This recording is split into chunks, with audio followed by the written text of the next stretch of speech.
Sir, stop right there. Go ahead and show me your immigration papers and some ID. Excuse me? You heard me. You look suspicious. I have the authority to detain you. Let me see those papers. I'm not carrying immigration papers because I'm a U.S. citizen. Don't play games with me. Hand over an ID right now. I'm not playing games, officer. I'm standing by my car and I'm You want to spend the afternoon in cuffs? Let's see the wallet. I know my rights. Unless I've committed a crime, I don't have... On an ordinary afternoon, ICE agent Marcus Webb singled out a black man outside a grocery store and demanded to see his identification and immigration papers. Webb told him he looked suspicious, that he had every right to detain him, and that resisting would only make things worse. He spoke with the kind of arrogance that comes from never being challenged. What Webb didn't know was that the man he just threatened was a decorated police captain with 20 years on the force. And every single word Webb said was already being used to build a $12.4 million lawsuit against him. Before we go any further, comment where in the world you are watching from, and make sure to subscribe, because tomorrow's story is one you don't want to miss. It was a Tuesday afternoon in September 2019, and Captain Leon Howard, 47, had just pulled into the parking lot of a grocery store in Birmingham, Alabama. He wasn't in uniform. He wasn't on duty. He was just a man running errands after a long morning's of paperwork, still wearing the same plain gray t-shirt and dark jeans he had thrown on at home. Nothing about his appearance screamed authority. Nothing about the moment felt unusual. At least, not yet. Leon Howard had spent 22 years inside the Birmingham Police Department, working his way up from patrol officer to one of the highest-ranking black officers in the department's history. He had walked some of the city's toughest streets, earned the respect of his colleagues, and built a reputation as a man who handled pressure with quiet discipline. He was not a man who looked for trouble. He was also not a man who ran from it. As Howard grabbed his shopping list from the center console and stepped out of his car, the parking lot was calm. Families moved in and out of the store. A cart collector worked slowly down the lane. The afternoon sun was flat and warm. For Howard, this was supposed to be the easiest part of his day. Marcus Webb had been an ICE agent for 6 years. He was stationed in the Birmingham field office and had built a pattern of behavior that his own colleagues had quietly noticed. A tendency to stop people based on how they looked rather than anything they had actually done. Webb was the kind of agent who moved with certainty, who rarely second-guessed himself, and who had learned over the years that most people, when confronted by a federal badge, simply comply. That confidence had never been seriously tested. Until now. Webb was sitting in an unmarked vehicle in that same parking lot when Howard stepped him out of his car. He watched him for a moment. A black man, casually dressed, moving without urgency. In Webb's mind, something didn't fit. There was no evidence of a crime. There was no call, no tip, no reasonable suspicion. There was only a split-second judgment built on bias, and Webb acted on it without hesitation.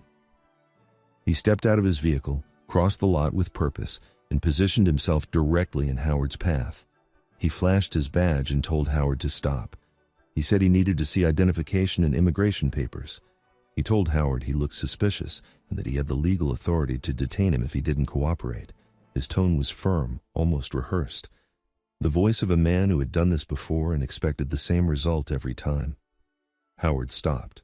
He looked at Webb calmly, the way a man looks at something he has seen before and already knows how to handle. He didn't raise his voice. He didn't reach for anything. He simply stood there while Webb continued talking, laying out his authority like it was a hand of cards that couldn't be beaten.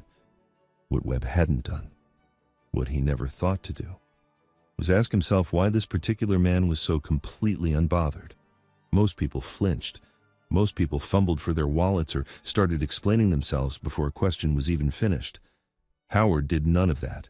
He just waited, steady and still, like a man who already knew exactly how this was going to end. The tension in that parking lot was quiet but thick, and somewhere beneath Howard's calm exterior, something had already shifted. Not into panic, not into anger, but into the kind of cold clarity that comes when a person realizes they are watching an injustice happen in real time and they have every tool they need to fight back. Marcus Webb wasn't done. If anything, Howard's silence made him push harder. Webb stepped closer, repeating his demand with more force this time, telling Howard that his failure to immediately produce immigration papers was itself a reason for concern. He said it like a man who had never once been told no, like a man who had confused a badge with unlimited power. He told Howard that things could go one of two ways. and that the smart choice was to cooperate right now. Howard still didn't move. He kept his eyes on Webb, steady and measured, the way you look at someone when you are not afraid of them, but you're paying very close attention to everything they do. He had been in law enforcement for over 2 decades. He had stood in far more dangerous situations than a parking lot confrontation with a federal agent who hadn't done his homework. But what was happening here wasn't dangerous in the physical sense. It was dangerous in a different way. It was the kind of situation that reveals exactly who a person is when they think no one is watching. Webb pulled out a small notepad and told Howard he was going to need his full name, his address, and proof of his legal status in the country. He said it with complete confidence, as if the request was perfectly reasonable, as if the man standing in front of him owed him answers simply because he had asked the question. A few people in the parking lot had begun to slow down. A woman pushing a cart glanced over. A man loading groceries into his trunk paused. Nobody intervened, but people were watching. Howard spoke for the first time since Webb had stopped him. His voice was low and even. He told Webb that he did not have immigration papers because he was an American citizen, born and raised. He said it without attitude, without performance. Just fact delivered in a straight line. Webb's response was immediate. He told Howard that plenty of people claimed citizenship and that it wasn't his job to take anyone's word for it. He said he needed documentation and that Howard's attitude was making the situation worse. That word, attitude, landed like a stone. Howard hadn't raised his voice. He hadn't moved his hands. He had done nothing except stand still and speak plainly. But Webb had looked at him, heard him push back even gently, and called it an attitude. It was the kind of word that gets used to reframe a confrontation, to make the person being harassed seem like the problem. Howard took a slow breath. Then, calmly and deliberately, he told Webb exactly who he was. He told him his name, his rank, and his department. He told Webb that he was a captain with the Birmingham Police Department with 22 years of service. He said it not as a threat, but as a fact. The same way he had stated his citizenship, clean and direct. Webb paused. For just a second, something shifted in his face. But then, almost as quickly, the confidence came back. He told Howard that rank didn't matter here, that this was a federal matter, and that a local police title didn't give him the right to refuse a federal agent's request. He said it like he was closing a door, like he had found a way to keep the upper hand even after the ground had shifted slightly beneath him. But Howard hadn't reached for his rank as a shield. He reached for it as information. Because what Webb still didn't fully understand was that Howard wasn't standing there trying to get out of the situation. He was standing there taking mental notes of every single thing Webb said and did. Every word, every demand, every moment Webb used his badge as a tool of intimidation rather than law. Howard was cataloging it in real time with the trained eye of a senior law enforcement officer who knew exactly what misconduct looked like because he had spent a career identifying it. By this point, the interaction had stretched past 10 minutes.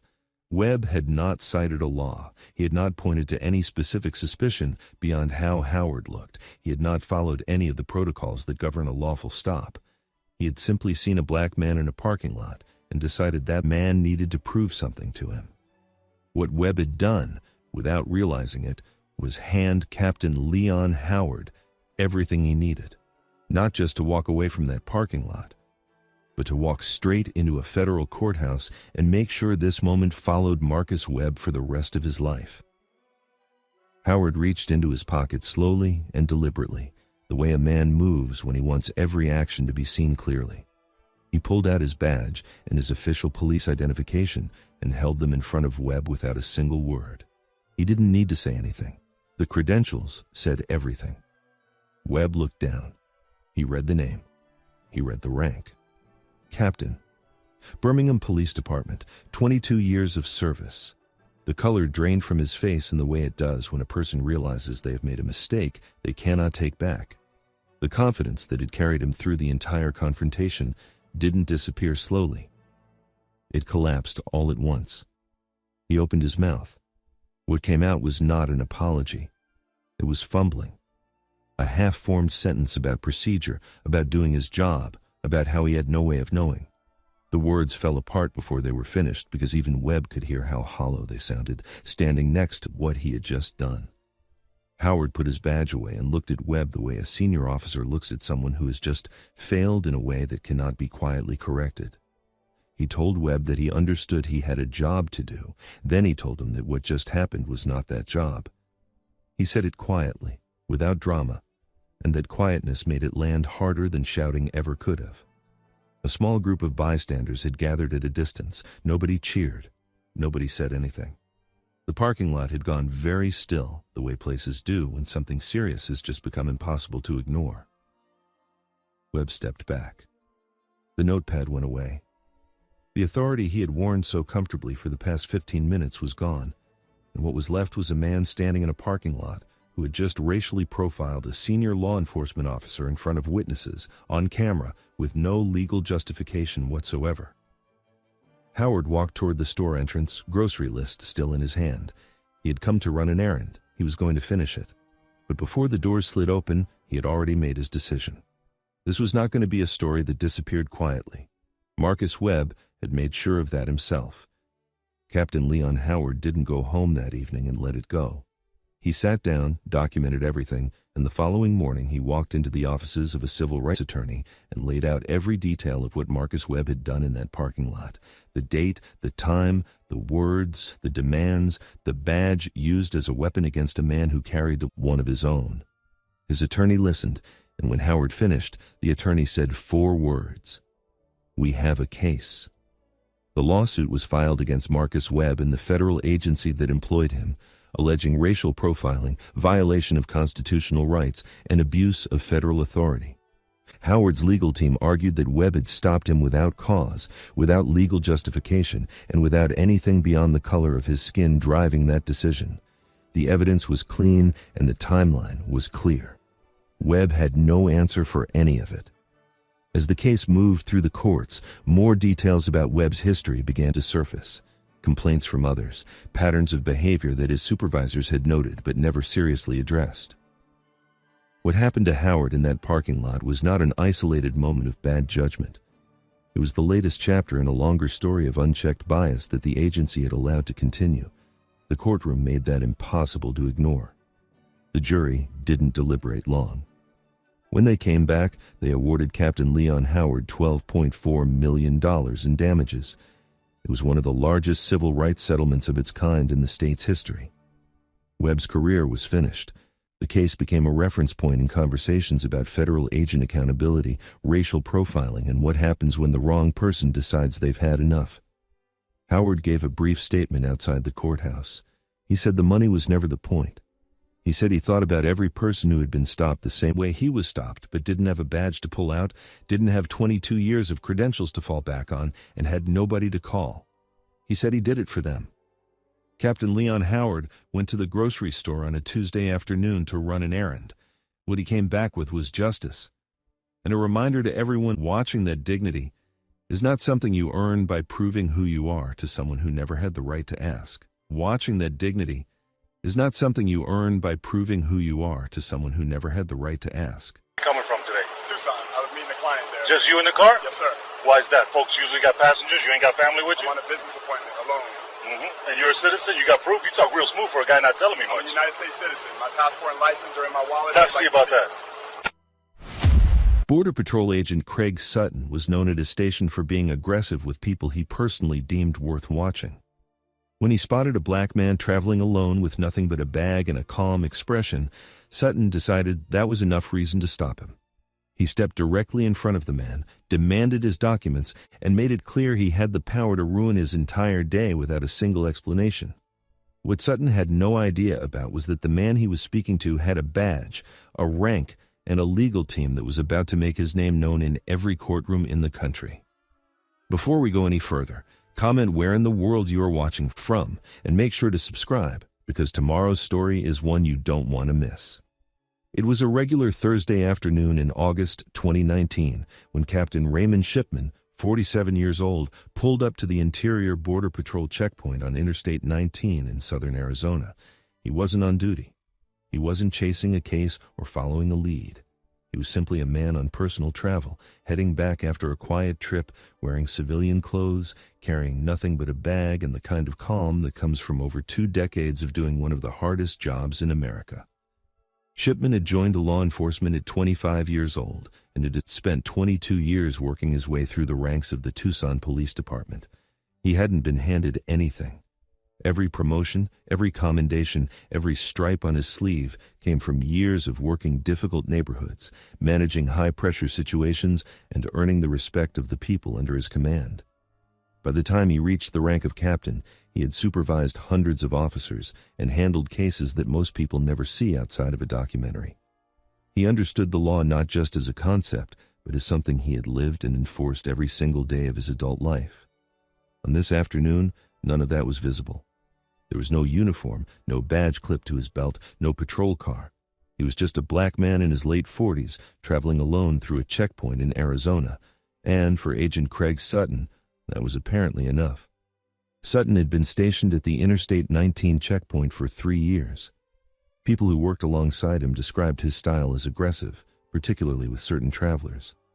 He had a habit of extending stops beyond what the situation called for, asking questions that had nothing to do with border security, and using his authority as a pressure tool rather than a professional one. Complaints had been filed, supervisors had been made aware, and yet Sutton remained at that checkpoint, waving some cars through in seconds and pulling others into something that felt far less routine. When he saw Shipman's vehicle slow to a stop at the checkpoint lane, something shifted in him. He didn't wave him through. He didn't ask the standard question and move on. Instead, Sutton stepped away from his post and moved directly toward the driver's side window with an energy that had nothing to do with procedure. "Where are you coming from?" he asked. His tone wasn't curious, it was pointed. Shipman answered calmly. He told Sutton where he had been and where he was headed, a straightforward answer to a straightforward question. But Sutton wasn't satisfied. He followed up with another question, then another, each one pushing further than the last. He asked about the purpose of the trip, how long Shipman had been in the area, and whether there was anyone who could verify his story. The questions weren't standard. They were the kind of questions you ask when you've already decided something is wrong and you're just looking for the words to justify it.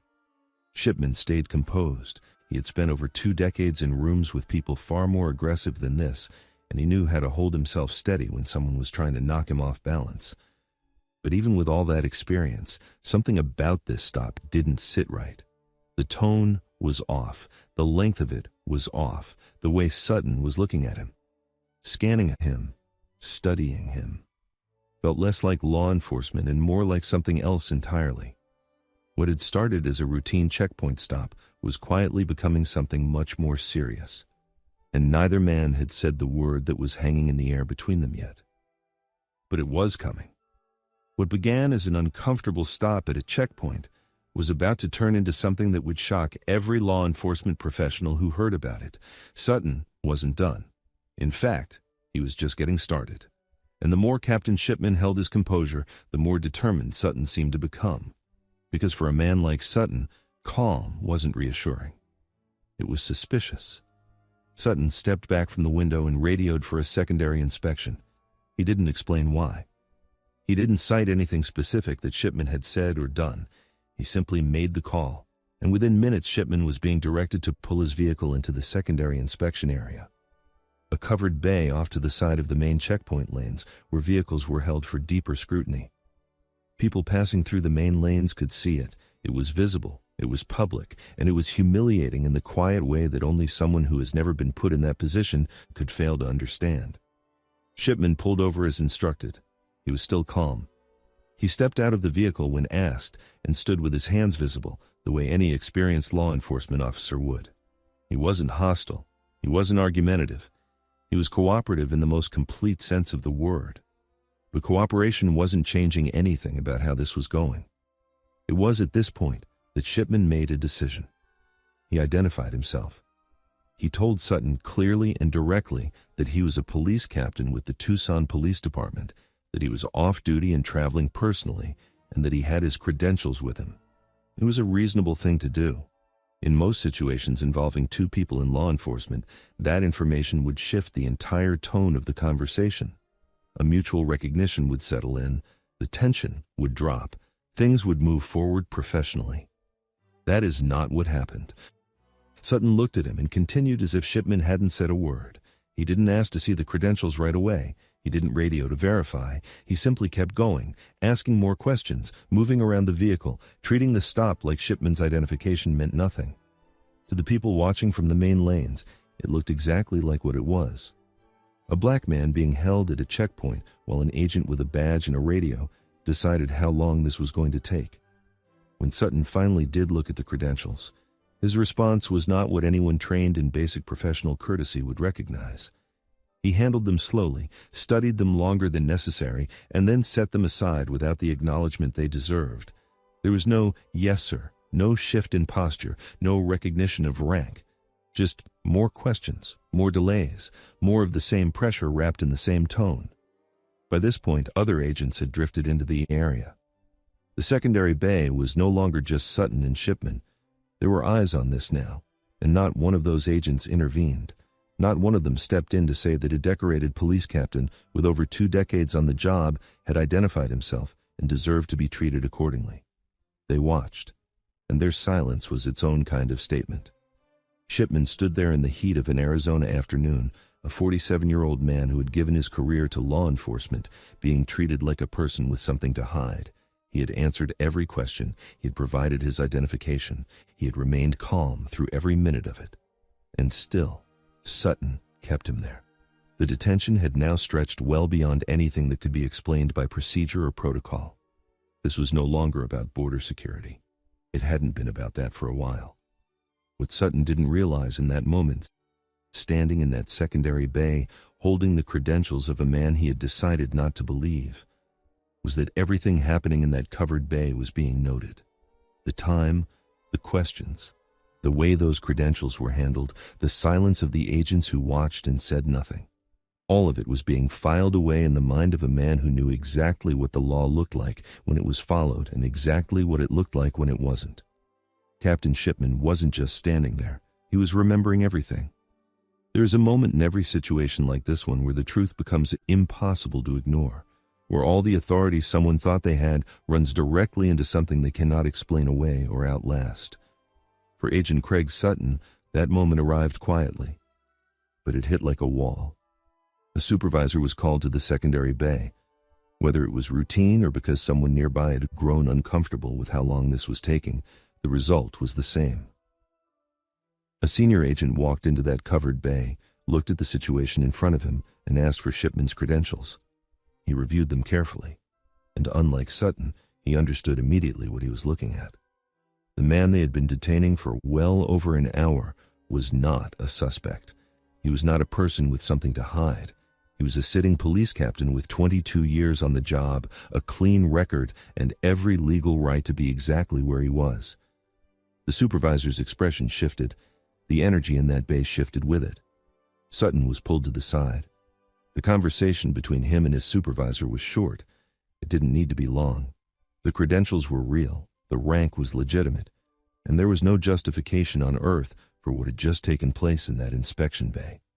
Captain Shipman was free to go, just like that, after all of it. The questions, the delays, the dismissal of his badge, the audience of agents who said nothing. He was simply told he could leave. Shipman collected his credentials, walked back to his vehicle, and drove away from that checkpoint without raising his voice once. He didn't need to, because he already knew something that Sutton was only beginning to understand. This wasn't over. In fact, it was just beginning. Within days, a formal complaint was filed. Then came the lawyers. Then came the documentation. Every minute of that detention laid out in legal language that left no room for interpretation. What Sutton had dismissed as a routine stop was now a federal civil rights case, and Captain Raymond Shipman, the man he had refused to believe, was the one sitting across the table with the evidence. The federal courthouse was a long way from that dusty inspection bay on Interstate 19, but everything that happened in that bay followed Craig Sutton all the way there. Every question he asked that had no business being asked, every minute he held a man who had already identified himself, every agent who stood in that bay and said nothing. All of it came with a price tag. And the jury was about to decide exactly how much it was worth. The case argued that what happened to Captain Raymond Shipman wasn't a misunderstanding or a procedural error. It was racial profiling, plain and simple. His legal team presented the timeline, the credentials that were dismissed, the length of the detention, and the pattern of behavior that Sutton had been allowed to carry on with for years while supervisors looked the other way. The government tried to frame it as a routine stop that was handled within the boundaries of Border Patrol authority. The jury didn't buy it. The verdict came back at $14.3 million. It was one of the largest settlements of its kind involving a Border Patrol racial profiling case in the country's history. But what that number represented went far beyond Captain Shipman. It was a statement. It said that a badge does not protect you from bias. It said that rank, composure, and cooperation are not always enough when someone has already decided who you are before you open your mouth. And it said that silence, the silence of every agent who stood in that bay and watched, is never truly neutral. Sutton's career did not survive what followed. The department faced serious scrutiny over how complaints against him had been handled and why his behavior had been allowed to continue for as long as it had. The checkpoint on Interstate 19 became a reference point in national conversations about racial profiling within federal law enforcement. As for Captain Raymond Shipman, he didn't walk away from law enforcement bitter. He walked away proven. 22 years of service had given him the tools to handle that afternoon with dignity, and the system, slow and imperfect as it is, had eventually delivered accountability. He was always who he said he was. It just cost $14.3 million to make one man believe it. Hey, what are you doing out here, huh? Where you from? You got papers on you, or are you just hanging out? I'm just standing here, sir. I'm from right here. Born in L.A. Yeah, you sure about that? Let me see some ID, something that says you're even supposed to be in this country. I'm a United States citizen. I'm also sergeant with the city police department. 2 ICE agents saw an Asian man and made an assumption that would define the rest of their careers. They stopped him, surrounded him, and made it clear they believed he didn't belong here. What they didn't know was that this man had spent over 2 decades in law enforcement, had trained to handle situations far more dangerous than this one, and was already building a case in his head that would end with a federal court handing him $14.1 million. Before we go any further, comment where in the world you are watching from, and make sure to subscribe, because tomorrow's story is one you don't want to miss. It was supposed to be a normal day off. No uniform, no badge on display, no radio crackling with emergency calls. Just a man running a simple errand in his own neighborhood, moving through his day the same way millions of Americans do without a second thought. That man was Stephen Liang, a 47-year-old police sergeant based in California, with over 22 years on the force. But Liang was not just any sergeant. He was a SWAT team leader, the kind of officer departments spend years building, the kind of man who trained for hostage situations, high-risk entries, and split-second decisions where the wrong call costs lives. He had spent more than 2 decades earning that position, proving himself in rooms and situations most people will never see the inside of. On this particular day, though, none of that was visible. He was in plain clothes, relaxed, just a man going about his life in the country he had spent his entire career serving. That was exactly the problem, at least in the eyes of the 2 ICE agents watching him. Agent Rick Moody and his partner had been working the area that day, and somewhere between their training and their assumptions, they made a decision that had nothing to do with evidence and everything to do with how Stephen Liang looked. Moody was not new to this work. He had been with Immigration and Customs Enforcement long enough to know the rules, long enough to know what reasonable suspicion was supposed to look like. But what happened next had very little to do with reasonable suspicion. The moment they saw Liang, his face, his features, something clicked in their minds that told them he didn't belong there. Not on that street. Not in that neighborhood. Not in this country. They moved toward him. Liang noticed them before they reached him. Years of law enforcement training had sharpened his awareness in ways that never fully switch off, even on a day off. He clocked their body language, their direction, the intent behind their movement. He stayed calm. That was also training. You don't spend 2 decades in law enforcement, years leading a SWAT unit, without learning how to hold yourself steady when a situation starts shifting around you. Where are you from? The question came fast and carried a weight that had nothing to do with curiosity. It was the kind of question designed to put someone on the back foot, to make them feel like they owed an explanation just for existing in a space. Liang answered, calmly, clearly. But the agents weren't satisfied. To them, his answers weren't the point. His face had already told them everything they thought they needed to know. They pressed further, demanded more. The tone made it clear that in their eyes, Stephen Liang was not a man going about his day. He was a problem to be solved, a case to be processed, someone whose presence required justification.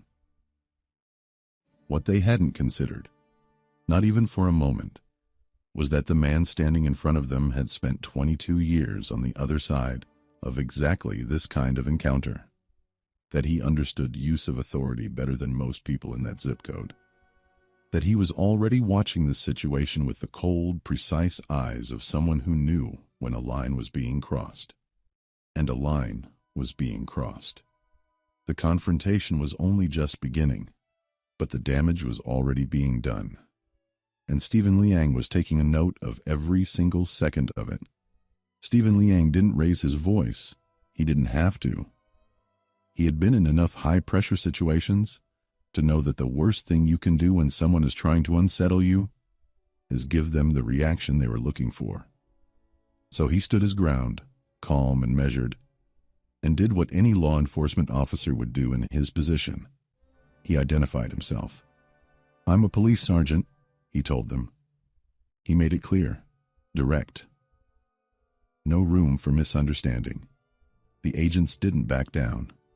That moment, that specific moment when Liang identified himself and the agents chose to keep pushing, was the moment this situation crossed from an uncomfortable stop into something far more serious.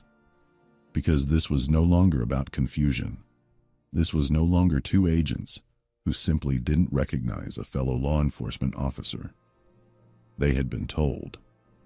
They had been given the information that should have ended the entire encounter, right there on that sidewalk. And they kept going anyway. Moody looked at him the way people look at someone they've already made up their mind about. The kind of look that says the words coming out of your mouth don't matter, because I've already decided what you are. He asked Liang for identification. Liang provided it. But even with credentials in front of them, the agents treated every answer like it needed to be verified, challenged, and questioned again. The process that should have taken 30 seconds was being stretched deliberately, and the message behind it was loud and clear. We don't believe you, and even if we did, it wouldn't matter. What was happening to Stephen Liang on that street had a name. It wasn't a new phenomenon, and it wasn't unique to him. Racial profiling, the practice of targeting someone based on their ethnicity rather than their behavior, had been debated, condemned, and legally challenged in courtrooms across America for decades. But knowing the name for something doesn't make it hurt less when it's happening to you in real time. And for Liang, a man who had given 22 years to the badge, who had put himself in danger to protect communities, who had led SWAT operations that required absolute trust between officers, being treated like a suspect in plain sight was not just humiliating. It was a betrayal of everything the job was supposed to stand for. The agents moved to detain him, not suggest he come with them, not politely ask him to wait while they sorted things out. They detained him, physically, on a public street, in the middle of his day off. A decorated police sergeant and SWAT team leader was being held against his will by federal agents whose only apparent reason for stopping him in the first place was that he looked like he might be foreign. Liang remained composed on the outside, but inside, something was shifting. This was no longer just an uncomfortable encounter he could walk away from and shake off. This had become something that needed to be answered, not with anger, not with a scene on the sidewalk, but through every proper legal channel available to him, and he knew exactly what those channels were. As the detention dragged on, people nearby began to notice. A man in plain clothes, surrounded by federal agents, being questioned and held on a street where nothing had happened, and no crime had been committed. To anyone watching without context, the image itself told a story. And in America, in 2023, that image carried enormous weight. The agents eventually let him go. No arrest, no charges, no evidence of anything because there was nothing to find. Stephen Liang walked away from that sidewalk, the same law-abiding, decorated, highly trained officer he was when he woke up that morning. But something had been set in motion that the agents didn't see coming and couldn't stop. The moment they let him walk, he already knew what the next step was going to be. He wasn't just going to report what happened. He was going to make sure that what happened to him on that street, the assumption, the detention, the dismissal of his credentials, all of it, was going to be examined under the brightest legal light possible. And the people responsible were going to have to answer for every single second of it. The reveal of exactly who they had just detained was about to hit them like a freight train, when the full picture of who Stephen Liang was began to surface in official records, legal filings, and department documentation. The weight of what those agents had done became impossible to ignore. This was not a man without a voice. This was not someone who would fill out a complaint form and hope for the best. Stephen Liang was a 22-year veteran of law enforcement, a sitting police sergeant, and a SWAT team leader with a record that spoke for itself. The same federal system that employed the agents who detained him now had to sit across from his attorneys and reckon with the fact that their agents had racially profiled, stopped, and physically detained one of their own, a decorated officer with more training, more experience, and more legal knowledge than most people in that entire encounter combined. The irony was painful, and it was public. Here was a man who had spent over 2 decades running toward danger, leading some of the most high-risk operations in law enforcement, trusted with decisions that determined whether people lived or died. And 2 ICE agents had looked at his face and decided he didn't belong on an American sidewalk. They hadn't seen the badge behind the plainclothes. They hadn't considered the career behind the calm voice. They had seen his ethnicity and made a call. And that call was now sitting in the middle of a federal lawsuit. Liang's legal team laid it out clearly. What happened to him that day was not a misunderstanding. It was not a procedural error or an isolated lapse in judgment. It was racial profiling, documented, witnessed, and backed by the fact that even after Liang identified himself as a police sergeant and provided credentials, the agents continued the detention. That detail alone was devastating to any defense the agency could mount. The case was building. The evidence was solid. And the man at the center of it all had the patience, the discipline, and the legal standing to see it all the way through. The agents had stopped a man they thought had no power. They were about to find out exactly how wrong they were. The federal court didn't take long to see what had happened for exactly what it was. When all the evidence was laid out, when the timeline of that encounter was placed under legal scrutiny and examined piece by piece, the verdict came back with a clarity that left no room for debate. Stephen Liang was awarded $14.1 million in damages, one of the largest settlements of its kind in a racial profiling case, involving federal agents in recent American history. That number was not just compensation. It was a statement. It said that what happened on that sidewalk had a cost, that detaining a man because of his face, dismissing his credentials, and holding him against his will without cause was not a minor procedural mistake that could be quietly buried in an internal review. It was a violation of his rights, of his dignity, and of the very laws those agents were supposed to be enforcing. For Liang, the money was never the center of it. He had said as much publicly. What mattered to him was the acknowledgement, the legal record that would exist permanently, stating clearly that what was done to him was wrong. That a man with 22 years of service, a SWAT team leader who had given his career to protecting others, deserved to walk down a street in his own country without being treated like a suspect for the way he looked. The case also forced a wider conversation about how ICE conduct stops, about the assumptions federal agents carry into the field, about what racial profiling costs, not just the individuals it targets, but the institutions that allow it to happen, and the taxpayers who eventually foot the bill for the settlements that follow. Stephen Liang went back to his life, back to his department, back to the work he had never stopped believing in, even when the system failed him. That in itself said everything about the kind of man he was. The agents who stopped him that day had looked at his face and seen someone without power. What they got in return was a federal judgment, a $14.1 million lesson, and a permanent place in the record books as the people who made one of the most expensive assumptions in the history of American law enforcement. Some mistakes you don't get to walk away from. Where'd you get that dog? Looks like one of ours. You steal him off a cruiser? Sir, my name is Officer Nakia Jones, K-9 handler, 8 years with this department. This is Sultan, my partner. Yeah, that's cute. Step away from the I'm animal. on duty. Here's my ID and badge.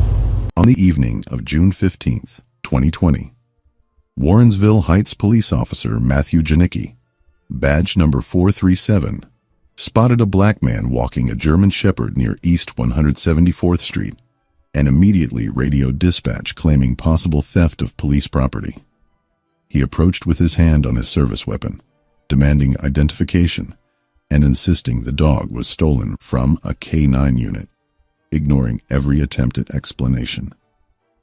Within minutes, Janicki had the man's hands behind his back, threatening felony charges for possession of what he called clearly illegal property. What Officer Janicki didn't know was that he'd just handcuffed his own colleague, Officer Nakia Jones, an 8-year veteran K-9 handler, and that his $25.1 million mistake was being recorded from 3 different angles. Before we go any further, comment where in the world you are watching from, and make sure to subscribe, because tomorrow's story is one you don't want to miss. The temperature had finally dropped to something comfortable that Tuesday evening when Nakia Jones decided to take Sultan out for their routine walk. At 34 years old, Jones had spent 8 years with the Warrensville Heights Police Department, the last 5 as one of their most decorated K-9 handlers. He'd trained Sultan from a pup, molding the German Shepherd into one of the sharpest narcotics detection dogs in Cuyahoga County. Together, they'd made over 200 successful busts, cleared dozens of crime scenes, and earned 3 commendations from the mayor's office. Off-duty, Jones preferred comfortable clothes, usually a hoodie and jeans, nothing that screamed cop. Sultan didn't need a uniform to know who was in charge. The dog moved with precision, heeling perfectly at Jones's left side as they walked the familiar route through the neighborhood where Jones had lived for the past 6 years. They were 2 blocks from home when the patrol car's headlights lit them up from behind. Jones glanced back, mildly curious but not concerned. He recognized the vehicle markings, the same Crown Victoria model he'd ridden in countless times. Sultan's ears perked up at the sound of the engine slowing, but the dog remained calm, trained to stay focused on his handler. Jones kept walking, assuming the officer was just passing through, or maybe heading to a call. Then the car pulled up alongside them, and through the passenger window, Jones saw Officer Matthew Janicki staring at Sultan with an expression that made Jones's stomach tighten. Janicki was relatively new to the evening shift, a transplant from Day Patrol, who'd been with the department for 6 years but rarely crossed paths with the K-9 unit. He had a reputation for being thorough, maybe too thorough. The kind of officer who wrote tickets for expired tags even when the driver was heading to the DMV. He'd grown up in Parma, a predominantly white suburb 20 minutes west, and transferred to Warrensville Heights after his brother-in-law recommended the department. His record was clean, no excessive force complaints, no disciplinary actions, just a steady pattern of by-the-book police work that occasionally tipped into overzealous territory. When he saw the black man in the hoodie walking the German Shepherd, something clicked in his mind that had nothing to do with facts and everything to do with assumptions. The patrol car door swung open, and Janicki stepped out, his right hand resting on his holster. In that casual but ready position officers learn in the academy. "Hey, hold up," he called out, his voice carrying the edge of someone who expected immediate compliance. Jones stopped and turned, Sultan automatically sitting at his side. "Evening, officer," Jones said calmly, already sensing where this might be heading but hoping he was wrong. Janicki approached slowly, his eyes locked on Sultan, studying the dog's build, the professional way it sat, the slight scarring on its front legs from a training exercise 2 years prior. "That's a nice dog," Janicki said, but there was no compliment in his tone. "Where'd you get him?" Jones felt the question land like a slap. "This is Sultan, my K9 partner," he said evenly, keeping his voice professional despite the heat rising in his chest. "I'm Officer Nakia Jones, K9 unit." Janicki's expression didn't change. If anything, his suspicions seemed to deepen. "You got ID?" he asked, his hand still near his weapon. Jones reached slowly for his back pocket, the movement deliberate and visible, pulling out his wallet. Inside was his police identification, his badge, his credentials, everything that proved exactly who he was. He held it out toward Janicki, but the officer barely glanced at it. "That dog looks like police property," Janicki said flatly.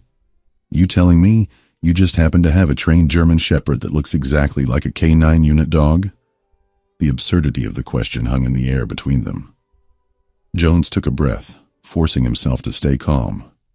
"I'm telling you, I am police property," he said, trying to inject some lightness into the moment. "We work out of the same department. I can give you my sergeant's number right now." But Janicki was already shaking his head, already reaching for his radio. "Step away from the dog," he ordered, his voice harder now. Sultan's ears flattened slightly, picking up on the tension radiating from his handler. Jones didn't move. "Officer, I'm showing you my credentials. I'm telling you who I am. Just call K9 headquarters. They'll confirm everything." Janicki's hand moved to his radio and he pressed the button. "Dispatch, this is 437. I've got a possible 1065 at East 174th and Puritas. Need backup for suspect with stolen police K9. Jones felt his entire body go cold. This wasn't happening. This couldn't be happening. "I'm not a suspect," he said firmly, his voice rising for the first time. "I'm a police officer, and you need to verify that before you do something you're going to regret." But Janicki wasn't listening anymore. He was moving into position, hand back on his weapon, treating Jones like any other threat he'd been trained to neutralize. The backup units arrived in less than 3 minutes. 2 patrol cars pulling up with the lights flashing but no sirens. The kind of response reserved for situations officers considered serious, but not yet dangerous. Jones watched them approach and felt a sinking sensation in his gut that had nothing to do with fear and everything to do with humiliation. He was standing on a public street, 2 blocks from his own home, while 3 white officers treated him like a criminal, because Matthew Janicki couldn't be bothered to make a single phone call. Sultan remained seated at his side, perfectly still, but Jones could feel the tension in the dog's muscles. The animal was trained to protect him, and every instinct Sultan had was probably screaming that something was wrong. Officer David Chen stepped out of the first backup vehicle, a 12-year veteran who'd worked with Jones on a drug task force 3 years earlier. Jones felt a wave of relief. "Chen, tell this guy who I am," he called out, his voice carrying across the street. But Chen's expression was unreadable as he approached, and he didn't acknowledge Jones's words. Instead, he walked directly to Janicki, who was already talking, his hands gesturing toward Jones and Sultan. Jones couldn't hear the conversation, but he saw Chen glance his way, saw the uncertainty in his former colleague's eyes, and realized, with growing horror, that Chen was actually considering Janicki's version of events. The third officer, a young woman Jones didn't recognize, positioned herself at an angle that gave her a clear line of sight to both Jones and the dog. Janicki walked back over with Chen beside him, and his posture had shifted from suspicious to openly hostile. "My partner here says he's never seen you before," Janicki said, jabbing a finger toward Chen. "So I'm going to need you to put your hands behind your back right now." Jones stared at Chen in disbelief. "You're joking," he said, but Chen wouldn't meet his eyes. "Dave, we worked the Martinez case together. You've seen me with Sultan a dozen times." Chen shifted his weight uncomfortably. "That was a while ago, man. I work nights now. I don't really see the K9 guys."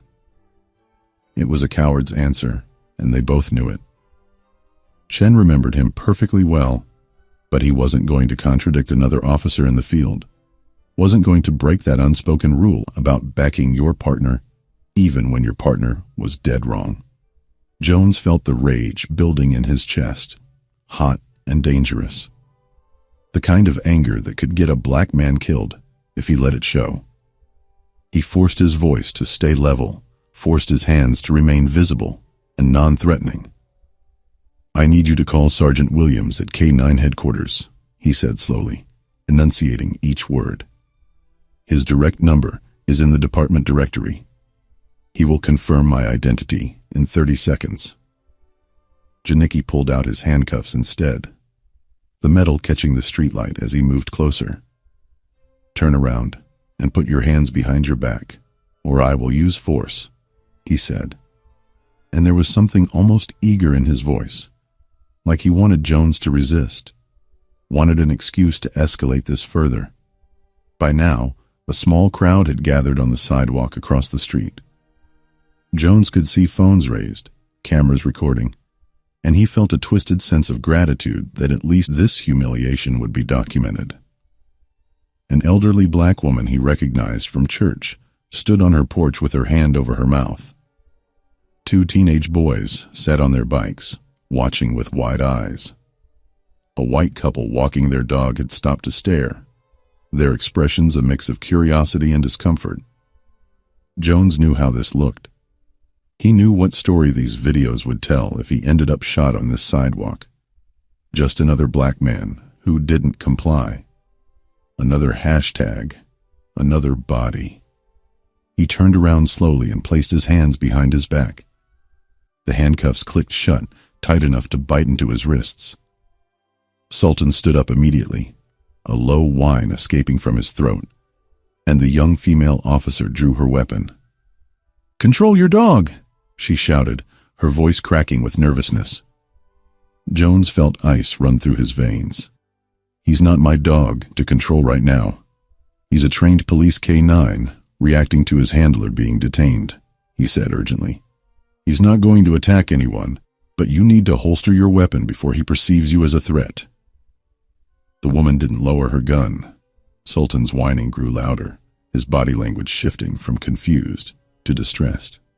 Janicki grabbed Jones by the arm and started walking him toward the patrol car. But Sultan moved to follow, staying close to Jones like he'd been trained to do.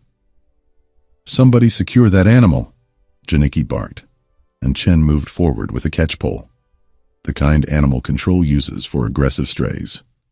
Jones stopped walking, forcing Janicki to stop with him. "If you come at him with that pole, he will defend himself," Jones said, his voice tight. "He's a $70,000 police dog with bite training. You put that thing near him, and this situation becomes a nightmare for everyone." Chen hesitated, the pole lowering slightly, For a moment, Jones thought reason might prevail. Then Janicki shoved Jones forward, hard enough to make him stumble. "I don't care if that dog cost $1 million. You don't get to tell us how to do our job, pal," he said. Jones caught his balance, his shoulders screaming from the awkward position of his handcuffed arms. "My wallet is in my back right pocket," he said, abandoning any pretense of pride now. "My police ID is inside. My badge number is 8427. I have been with this department for 8 years. Everything I'm telling you can be verified in less time than this conversation is taking." Janicki reached into Jones's pocket and pulled out the wallet, flipping it open. Jones watched his face, waiting for the recognition to dawn, waiting for the apology that would surely come. Instead, Janicki held up the police ID and squinted at it under the streetlight. "This could be fake," he said dismissively. "You can buy these online." Chen had moved closer to Sultan now, the catchpole still in his hands, and the dog was watching him with laser focus, his training warring with his instinct to protect Jones. The crowd across the street had grown larger, more phones out, more witnesses to this spectacular display of incompetence and racial profiling playing out in real time. Jones could hear someone shouting, "That's messed up," and another voice yelling, "Let him go." But the officers ignored them all. Janicki walked Jones to the patrol car and pushed his head down, guiding him into the back seat the way you'd handle any arrestee. The door slammed shut, and Jones found himself caged behind the partition. His hands still cuffed behind him, watching through the window as 3 police officers stood around his dog, trying to figure out what to do next. Sultan was barking now, sharp, urgent sounds that Jones recognized as distress calls. The dog didn't understand why his handler had been taken away. He didn't understand why these people in uniforms, people who should have been allies, were treating Jones like an enemy.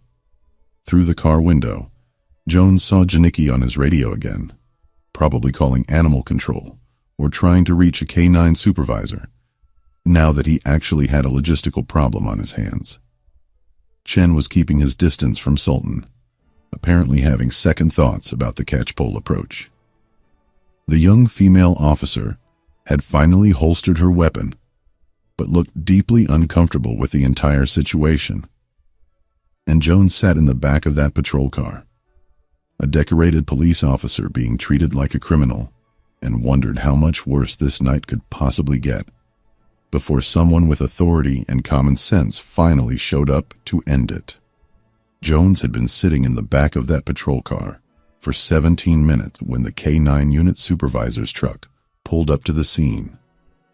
And those 17 minutes had felt like 17 hours.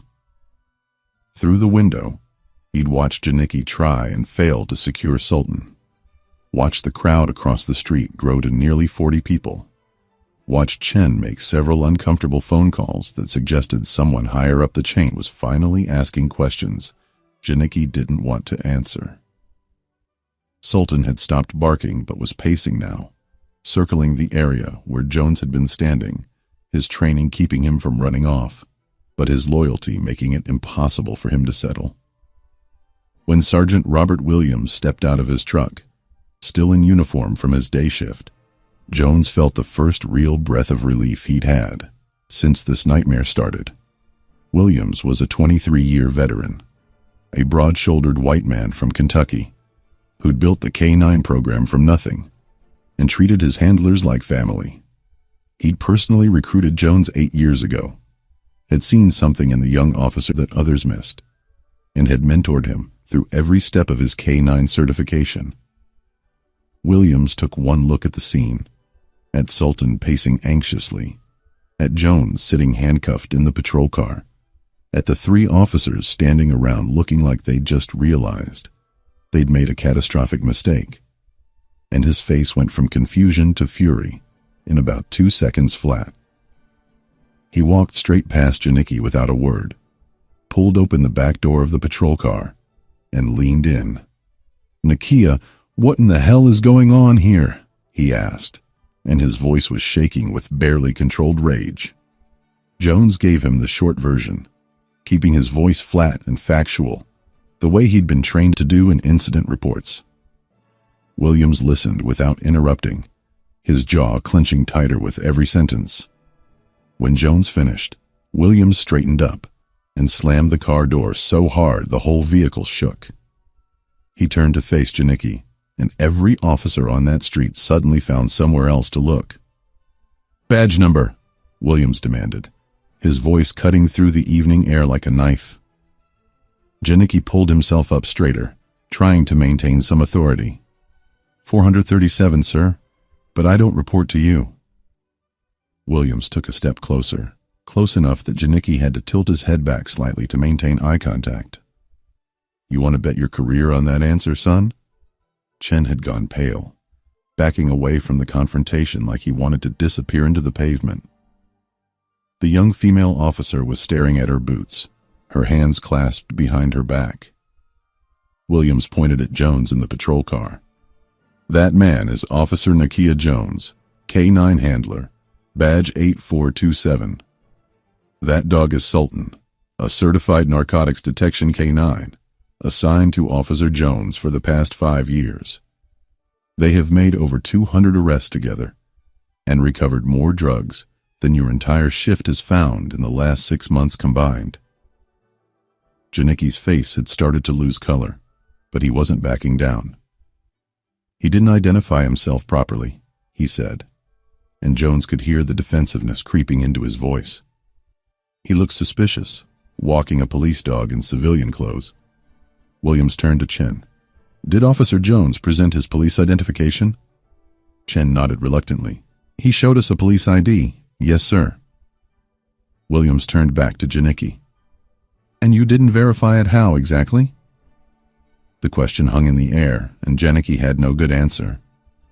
"It could have been fake," he finally said, but even he seemed to realize how weak that sounded. Williams pulled out his phone and made a call, putting it on speaker. The phone rang twice before a woman's voice answered. "Warrensville Heights Police Department, Records Division." Williams didn't waste time with pleasantries. "This is Sergeant Williams, K-9 Unit. I need you to confirm badge number 8427. Last name Jones, first name Nakia." There was the sound of typing. Then the woman came back on the line. "Officer Nakia Jones, badge 8427, hired March 2012, currently assigned to K-9 Unit under Sergeant Robert Williams. No disciplinary actions on file. 3 commendations for outstanding service." Williams ended the call and looked at Janicki with an expression that could have melted steel. "Get him out of those handcuffs right now, or I'm calling the chief myself, and you can explain this to him." Janicki fumbled with his keys, his hands shaking slightly as he opened the patrol car door and reached in to unlock Jones's handcuffs. The metal clicked open, and Jones pulled his arms forward, rubbing his wrists where the cuffs had dug in. He stepped out of the car slowly, his legs stiff from sitting in that cramped position. Sultan saw him and came running, jumping up to put his paws on Jones's chest, licking his face, whining with relief. Jones wrapped his arms around the dog, burying his face in Sultan's fur for just a moment, letting the animal's presence ground him. When he looked up, Williams was standing there with a hand extended. Jones shook it, and Williams leaned in close. "You okay?" he asked quietly. Jones nodded, not trusting himself to speak yet. Williams turned back to the other officers, and his voice shifted from concerned friend to commanding superior in an instant. "I want all 3 of your incident reports on my desk by end of shift, and I'm forwarding this entire situation to Internal Affairs first thing tomorrow morning." Chen finally found his voice. "Sergeant, I was just backing up my partner. I didn't know." Williams cut him off with a raised hand. "You worked a task force with Officer Jones 3 years ago. You knew exactly who he was, and you stood there and let this happen anyway." Chen's face flushed red, and he opened his mouth to argue, then closed it again. There was nothing he could say that would make this better. The young female officer looked like she might cry. Janicki had taken several steps back, his earlier confidence completely evaporated, replaced by the dawning realization that he'd just destroyed his own career in spectacular fashion. The crowd across the street had started cheering when Jones was released from the handcuffs, and several people were still recording. Jones could see the elderly woman from church making her way across the street, probably coming to check on him. One of the teenage boys on the bike shouted, "That's messed up, man," loud enough for everyone to hear. A middle-aged black man in a business suit was on his phone, and Jones heard him say lawsuit and civil rights violation before Williams moved to block his view. "Let's get you out of here," Williams said to Jones, guiding him toward the K9 unit truck. Sultan followed, staying close to Jones's left side, like always. Before they could leave, Janicki called out, "Officer Jones, I was just doing my job. If you'd been more cooperative." Jones turned around, and the look on his face made Janicki stop mid-sentence. "I showed you my identification," Jones said, his voice deadly quiet. "I told you my name, my badge number, my sergeant's phone number. I stayed calm while you handcuffed me and threatened my dog in front of 40 witnesses. I did everything right, and you still treated me like a criminal." He just took a step toward Janicki, and Williams put a hand on his shoulder, but Jones shook it off. "You know what the worst part is? If I wasn't a cop, if I was just a regular black man walking his dog, you would have done the same thing. And there would be no Sergeant Williams to call, no badge to verify, no consequences for you at all." Janicki had no response to that. He stood there looking small and exposed under the streetlights, while Jones climbed into Williams's truck, Sultan jumping in beside him. As they pulled away from the scene, Jones looked back and saw Janicki talking urgently with Chen, both of them probably trying to figure out how to write their reports in a way that didn't make them look as bad as they actually were. The crowd was dispersing now, but phones were still out, and Jones knew those videos would be online within the hour. His humiliation, his anger, his powerlessness in that moment would be preserved forever, shared and commented on and dissected by strangers who would never know what it felt like to be cuffed on your own street for the crime of existing while black. Williams drove in silence for a few blocks, then pulled over in an empty parking lot. He turned to Jones, and his expression was a mix of anger and guilt. "I'm sorry," he said simply. "I'm sorry that happened to you. I'm sorry I wasn't there sooner. I'm sorry you had to go through that." Jones nodded, staring straight ahead through the windshield. "I've been doing this job for 8 years," he said quietly. "I've risked my life for this department. I've bled for this city. And none of that mattered to Janicki because all he saw was my skin color." Williams didn't try to argue or defend his colleagues. He just sat there, letting Jones process what had happened, letting the weight of that truth settle between them. Jones didn't sleep that night. He sat in his living room with Sultan at his feet, watching the videos spread across social media like wildfire. By morning, local news stations were calling. By noon, civil rights attorneys from 3 different firms had reached out, offering representation. Jones hired Benjamin Crump's associate, a sharp woman named Patricia Moore, who specialized in police misconduct cases. She took one look at the body camera footage, the witness videos, and Jones's spotless record, and told him this was the clearest case of racial profiling she'd seen in 15 years of practice. The lawsuit was filed 6 weeks later, naming Officer Matthew Janicki, the Warrensville Heights Police Department, and the city itself. Jones wasn't asking for an apology anymore. He was demanding accountability, $25 million in damages for civil rights violations, emotional distress, and the complete destruction of his reputation within the department. Internal Affairs cleared Janicki of criminal wrongdoing, but recommended termination for failure to follow basic verification procedures. Janicki resigned before he could be fired, releasing a statement saying he'd been following his training and protecting the community. Chen received a written reprimand and requested a transfer. The young female officer left law enforcement entirely 3 months later. The trial lasted 8 days. Jones testified for 6 hours, describing in excruciating detail what it felt like to be handcuffed by his own colleagues while his dog cried for him. The jury of 7 women and 5 men deliberated for less than 4 hours. They awarded Jones $25.1 million, one of the largest civil rights settlements in Ohio history.